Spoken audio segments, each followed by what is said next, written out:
Leikhidraba Tadubi AC MLA su oiriba NPP Manipur State Unit ke President N Kayisii ki Maphamda National People's Party NPP ke National President Conrad ke Sangma ngasi Senapati District ki Makhan khuman laktuna aroiba oina Ikai Khumnaba Utkhre Meghalaya ke Chief Minister su oiriba Conrad ke Sangma na Leikhidraba N Kayisii ki Maphamda aroiba oina Ikai Khumnaba Uttuna ngasi ayok Guwahati ke Lokpriya Gopinath Bordoloi International Airport ke Manipur ki damak helicopter da lakhe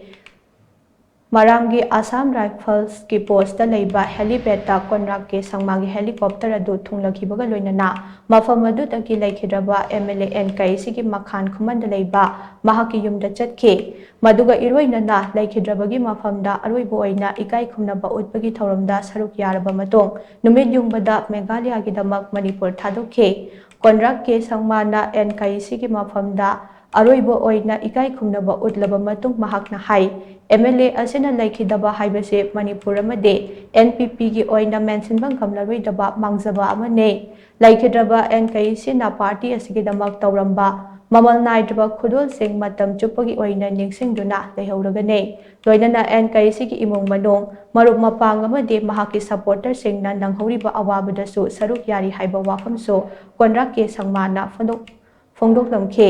Leikhidraba N Kayisii ki aroiba Ikai Khumnabagi thauramada Tamenglong Kendra ki MLA Changhemlung Pamai amasong Ketrigao Kendra ki MLA MD Nurul Hassan so saruk yakhi haire